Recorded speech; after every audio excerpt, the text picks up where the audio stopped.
नमस्कार, स्वागत है आपका संवाद 365 में। आपके साथ मैं हूं दिग्विजय सिंह चौहान। हाजिर हूं उत्तराखंड की खबरों को लेकर। आइए नजर डालते हैं उत्तराखंड में क्या कुछ खास चल रहा है, क्या कुछ उत्तराखंड की खबरें हैं। मुख्यमंत्री त्रिवेंद्र सिंह रावत ने सचिवालय में कोविड-19 पर प्रभावी नियंत्रण के लिए अधिकारियों को निर्देश दिए कि त्योहारों के समय में और सजग रहने की आवश्यकता है। त्योहारों के समय भीड़ तेजी से बढ़ेगी, इसके लिए मास्क के उपयोग, सोशल डिस्टेंसिंग और विभिन्न माध्यमों से जागरूकता कार्यक्रम चलाए जाएं। स्वास्थ्य विभाग, प्रशासन, पुलिस एवं अन्य विभागों के बेहतर तालमेल से कोविड पर नियंत्रण के प्रभाव दिख रहे हैं, लेकिन इस तरह की सतर्कता लगातार बरती रहनी चाहिए।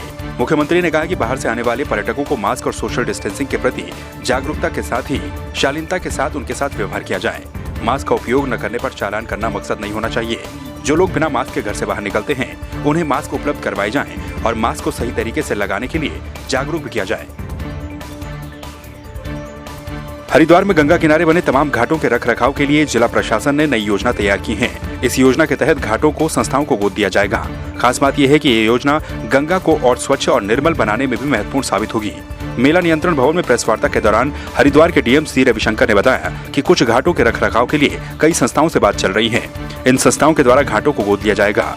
जिस संस्था के पास ये जिम्मेदारी होगी, 3 साल के लिए उसी के नाम पर घाट का नाम रखा जाएगा। इसके लिए संस्था कुछ धनराशि भी जिला प्रशासन को देगी। इस धनराशि से देखरेख के लिए घाट पर एक कर्मचारी की तैनाती की जाएगी। जो गंगा तट में जो है जितना घाटों हैं, उनमें से कुछ घाटों को हम लोग चूज़ करके उन घाटों का जो है गोद लेने के लिए कुछ संस्थानों से जो है हम अप्रोच कर रहे हैं और उसमें जो भी स्पॉन्सरशिप करते हैं वो कुछ शर्तों हमने तय किया हुआ है। उस शर्तों के अनुसार घाटों जो है कुछ अवधि तक उनका नाम पे रखने का जो है एक पहल शुरू कर रहे हैं। तो इसमें मेजर संस्थानों से बातचीत की जा रही है, तो बहुत जल्दी उसका जो है शुरुआत होगी। सेवानिवृत्त रेल कर्मी अब्दुल मलिक ने अधिकारियों के आश्वासन के बाद आत्मदाह करने के अपने निर्णय को वापस ले लिया है। मुरादाबाद से आए सीएमएस और अन्य रेलवे के अधिकारियों ने उन्हें भविष्य में किसी प्रकार की परेशानी न होने का आश्वासन दिया, जिसके बाद मलिक का फैसला टल गया। आपको बता दें कि रेल कर्मी अब्दुल मलिक रेलवे अस्पताल के डॉक्टर समेत अन्य कर्मचारियों के व्यवहार से क्षुब्ध थे, जिसके लिए उन्होंने आत्मदाह की चेतावनी दी थी। अपने आत्मदाह के प्रोग्राम को वापस कैंसिल कर दिया है और मेरे साथ जो बातचीत हुई है, आदरणीय हमारे सीएमएस साहब, आदरणीय हमारे जीआरपी साहब, आदरणीय हमारे कंपनी कमांडर साहब और हमारी मैडम रीना मैडम जो वहाँ से आई मुरादाबाद से, और यह तो उन्होंने मुझे कोई शिकायत नहीं है। मेरा कोई आगे का कोई मन में मैला नहीं है कि मैं कोई अब आगे की, तो मेरा आगे का कोई वो नहीं है। आज यहाँ पर उपस्थित हुआ और इनसे मैंने स्वयं बात की है और जो भी इनकी समस्याएं थी उनको ध्यान से सुना, विस्तार से सुना और जो भी उसके समाधान है मैंने उनका पूरा उनको आश्वस्त किया है। बहुत ही सौहार्दपूर्ण वातावरण में उन्होंने हमसे बात की और हमारे जो भी आश्वासन हैं या उनकी जो भी दिक्कतें थी उनका सारा समाधान कर दिया गया है। कोरोना के बाद घर लौटे युवा अपने रोजगारों को जोड़ने में जुट गए हैं। बेरीनाग के कराला वहर गांव के युवा दिनेश कुमार ने बताया कि कोरोना के कारण लगे लॉकडाउन से घर वापस लौटे, जिसके बाद उन्होंने अपना परंपरागत कार्य अपनाने की सोची और वो अब घर पर ही रिंगाल की टोकरी, डलिया, डोका, कुर्सी आदि चीजें बना रहे हैं। वहीं ब्लॉक प्रमुख ने भी युवाओं को इस तरह के कार्यों में मदद करने का आश्वासन दिया है। महीने हो गए हैं और फिर वहाँ से आके यही क्या निकाल का फंसो यही काम करते आ रहे हैं। बस यही फंसो यही करते, यही से हमने अपनी ये रोजी रोटी कमाते हैं। हमारे गांव में बहुत पारंपरिक काम होता है जो रिंगाल के उत्पाद बनाते हैं हम लोग।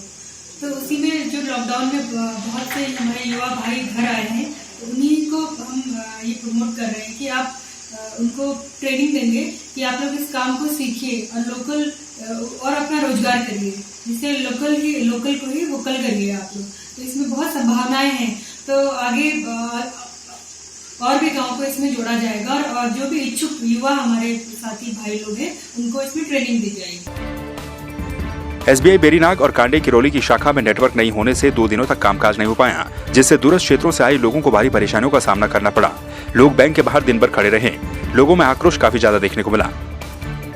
चमोली के पोखरी में ठेकेदार यूनियन के द्वारा लोक निर्माण विभाग पोखरी में 4 सूत्रीय मांगों को लेकर 10वें दिन भी क्रमिक धरना जारी रहा। ठेकेदार संघ ने निर्माण कार्यों के लिए हो रहे सिलेक्शन बॉन्ड पर काम देने, 20% दैवीय आपदा के कार्यों के भुगतान और एई का स्थानांतरण करने की मांग की है। इन मांगों को लेकर ठेकेदारों का धरना लगातार चल रहा है। वहीं विभाग के इंजीनियरों ने ठेकेदारों का धरना औचित्यहीन बताया। ठेकेदार संघ ने 2 नवंबर से लोक निर्माण विभाग पोखरी में तालाबंदी के संकेत भी दिए हैं। हमारा धरना प्रदर्शन चल रहा है और आज हम 29 तारीख 10वें दिन पे हैं और हमारा धरना जो है जब तक हमारी 4 या 5 सूत्री मांगे हैं पूरी नहीं होती है तब तक हम जो है अडिग हैं। मांगे हमारी ये हैं कि पैसा जनता का पैसा हमारा और ये इस ढंग से लूट खसोट कर रहे हैं क्योंकि यहाँ पूछने वाला कोई नहीं है। हमारे विधायक जी भी बिल्कुल पता नहीं कहाँ पड़े रहते हैं। विधायक जी से भी हमने निवेदन किया कि यहाँ इस तरह की लूट खसोट पड़ी हुई है। ये बाहर से ठेकेदारों को बुला रहे हैं, कोई इलाके के जो लोकल ठेकेदार हैं उन्हीं को उनके साथ मिली भगत करके ये सरकारी धन का वारा न्यारा कर रहे हैं। करना चल रहा है। हमारा सहायक अभियंता अतुल कुमार सानी लेके उसमें है। जब तक इसका ट्रांसफ़र नहीं हो जाता या इस चार्ज मुक्त नहीं होता इस डिवीजन से तब तक हमारा धरना और तालाबंदी रहेगी। तो आपने देखा उत्तराखंड में क्या कुछ खास चल रहा है, क्या कुछ उत्तराखंड की खबरें रही। एक बार फिर से आपके सामने हाजिर होंगे उत्तराखंड की कुछ और खबरों के साथ। तब तक के लिए आप बने रहिए संवाद 365 के साथ। नमस्कार।